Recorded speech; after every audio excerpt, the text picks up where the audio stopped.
Je témoigne que nul ne mérite l'adoration sauf Allah, et je témoigne que Muhammad est le serviteur d'Allah et son messager. Sa suivi nous a été ordonné, l'application de ses ordres et l'éloignement de tous les interdits. À lui le salut et la paix, ainsi que sur ses compagnons et tous ceux qui le suivront jusqu'au jour dernier. Chers frères, même dans les temps reculés et de l'ignorance, les nobles de chaque communauté sont ceux qui ont une bonne réputation, qui sont respectés pour leur noble caractère et la chasteté de leur famille. Ils protègent leurs proches comme la lionne protège ses petits. Ils n'admettent pas les offenses et les insultes, ils ne supportent pas le déshonneur. Et voici Hindun bint Utbata qui s'étonne: ô messager d'Allah, est-ce que la femme libre peut commettre l'adultère? Et la religion de l'islam est venue portant en elle tout le bien, tout ce qui embellit et éloignant tout ce qui enlaidit et corrompt. C'est pourquoi il est des objectifs majeurs de l'islam d'établir la chasteté et la purification des âmes. L'islam encourage les hommes à s'écarter des passions animales et des comportements démoniaques.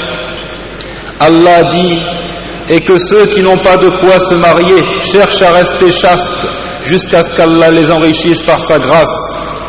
Allah dit encore: et si elles cherchent la chasteté, c'est mieux pour elles, Allah est audient et omniscient. Pour toutes ces raisons, nous parlons aujourd'hui d'un des péchés les plus méprisables, une des plus grandes perversités, une des plus terribles encore, à savoir la fornication. Le prophète alayhi salatu wassalam nous dit: les deux yeux forniquent, et cette fornication est le regard porté. Les deux oreilles forniquent, et cette fornication est l'écoute. La bouche elle-même fornique, cela en parlant ou en donnant un baiser. La main fornique, cela en attrapant. Le pied également fornique, cela en faisant un pas, c'est-à-dire vers l'interdit. Et le cœur aspire et espère, et le sexe quant à lui confirme cela ou le dément. L'islam adopte une position ferme vis-à-vis de ce crime. La fornication est d'ailleurs mise en relation avec l'associationnisme, le crime impardonnable dans le livre d'Allah. Allah dit: le fornicateur n'épousera qu'une fornicatrice ou une associatrice, et la fornicatrice ne sera épousée que par un fornicateur ou un associateur, et cela a été interdit aux croyants. La fornication est strictement interdite, comme l'indiquent les textes authentiques et le consensus de la communauté de l'islam, plus encore le consensus de toutes les communautés. L'imam Ahmad disait: je ne connais pas un péché plus grave après le meurtre que la fornication. Et Allah le Très-Haut a interdit dans son livre de s'en approcher, fermant ainsi la route qui y mène de prémices et de flirt.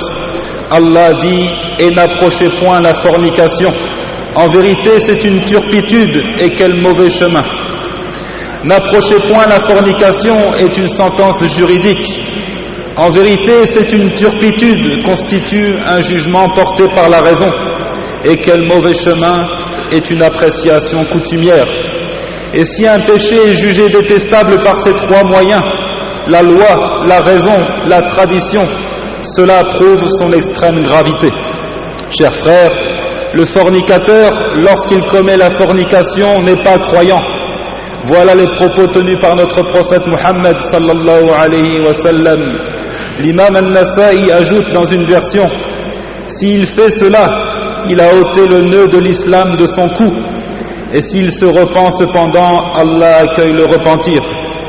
Dans le recueil authentique de l'imam al-Bukhari, que l'ange Gabriel et Michael se sont présentés au prophète alayhi salatu wassalam, il dit: nous nous sommes mis en route jusqu'à arriver près de ce qui ressemble à un four.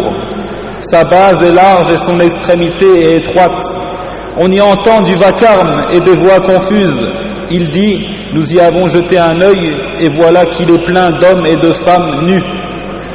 Et une flamme monte de dessous d'eux, et lorsqu'elle les touche, ils hurlent sous l'effet de la douleur. Je dis alors: ô Gabriel, qui sont-ils? Il dit: voilà les fornicateurs et les fornicatrices. Voilà donc le châtiment qu'ils subissent jusqu'au jour de la résurrection et qu'Allah nous en préserve. Et la fornication est une pratique bestiale. Le fornicateur a réuni en lui tout le mal, la légèreté dans la religion, le manque de piété, la corruption des mœurs, le mensonge et la traîtrise, l'absence de pudeur et de jalousie. Et sachez, chers frères, qu'Allah n'interdit une chose que si elle est nuisible pour l'homme. En effet, si le cœur de l'homme est attaché à la fornication, il devient esclave de ses passions. Et il est la matérialisation des chuchotements du démon, abandonnant son épouse pure pour aller se souiller dans les bras des prostituées, touchées et salies par d'autres. Et la fornication est un mal pour toute la société. Quel mal plus grand que de trouver des générations qui ne savent pas qui est leur père ou leur mère. Ils vivent au beau milieu de la société sans pouvoir s'apparenter à qui que ce soit, sans trouver un toit pour s'abriter, livrés à eux-mêmes, à moins qu'Allah ne les préserve et les guide. Le bâtard regarde la société avec l'œil de la haine et de la rancœur, et il s'applique alors à semer le désordre et sombre dans la délinquance. Le prophète alayhi salatu wassalam dit à propos de cela: ma communauté ne cesse d'être dans le bien tant que ne se répandent pas en son sein les enfants nés de la fornication. Si les bâtards se propagent en son sein, il s'en faut peu pour qu'Allah ne saisisse toute la communauté par un châtiment, comme l'a rapporté l'imam Ahmed. Et de nombreux récits sont venus pour intimider le fornicateur et le décourager d'un tel acte. Dans le recueil de l'imam Muslim, il en est 3 à qui Allah n'adressera pas la parole, il ne les purifiera pas, ne les regardera même pas, et ils auront un châtiment douloureux. Le vieux qui fornique, un roi menteur et un pauvre orgueilleux. Warawa Abu Ya'la, que le prophète alayhi salatu wassalam dit: la fornication ainsi que l'intérêt usuraire n'apparaissent pas chez un peuple sans qu'il n'ait par là même rendu licite pour eux le châtiment d'Allah. Et l'islam s'est vivement opposé à ces actes détestables. Ceux qui s'y aventurent parmi les puceaux et les vierges seront fouettés, puis extradiés pour un temps, et les amants déjà mariés seront eux lapidés à mort. Allah dit: la fornicatrice et le fornicateur, fouettez-les chacun de 100 coups de fouet, et ne soyez point pris de pitié pour eux dans l'exécution de la loi d'Allah, si vous croyez en Allah et au jour dernier, et qu'un groupe de croyants assiste à leur punition. Et le prophète alayhi salatu wassalam dit: le sang d'un musulman n'est pas licite, sauf dans 3 cas. Le fornicateur, parmi ceux qui ont déjà connu le mariage.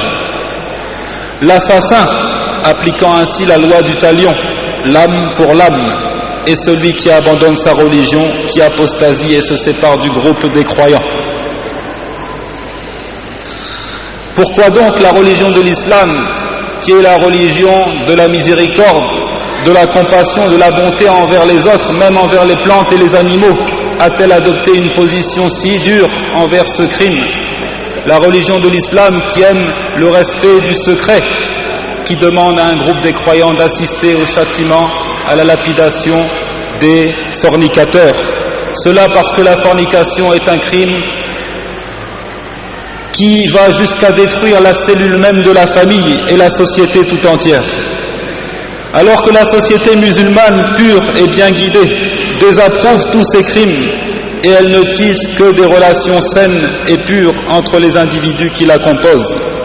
Faisant la description des croyants, Allah subhanahu wa ta'ala dit: et qui préservent leur sexe de tout rapport, si ce n'est qu'avec leurs épouses ou les esclaves qu'ils possèdent, car là vraiment on ne peut les blâmer. Il dit également: qui n'invoquent pas d'autres, qui ne commettent pas de fornication, car quiconque fait cela encourra une punition et le châtiment lui sera doublé au jour de la résurrection, et il y demeurera éternellement couvert d'ignominie, sauf celui qui se repent, croit et accomplit une bonne œuvre. Cela, Allah changera leurs mauvaises actions en bonnes, et Allah est pardonneur et miséricordieux. Chers frères, l'islam ne prive pas l'homme des délices de ce monde et de l'assouvissement des besoins naturels, mais il les structure et les régularise Ainsi l'homme passe du stade animal sauvage à celui de l'humain organisé et sage. Et Allah subhanahu wa ta'ala, le très sage, nous a enseigné comment éviter le péché. Il dit: dis aux croyants de baisser leur regard, de préserver leur chasteté. C'est plus pur pour eux, et certes Allah est parfaitement connaisseur de ce qu'ils font. Et le prophète alayhi salatu wassalam nous a interdit l'isolement avec une femme afin de purifier le cœur, de fermer la porte au diable. Il dit: pas un homme ne s'isole avec une femme étrangère sans que le diable ne soit le troisième d'entre eux. L'islam interdit la mixité. Jusque dans les lieux de culte, les hommes et les femmes ont leur place respective. Le mariage est prescrit et facilité en islam. Les règles de la demande de permission pour entrer dans une maison sont bien définies afin qu'on ne voit pas les parties intimes de la femme et que la tentation au péché soit étouffée. Et le succès, tout le succès vient d'Allah. Wa sallallahu wa sallam ala nabiyina wa ala alihi wa man wala walhamdulillahi rabbil alamin.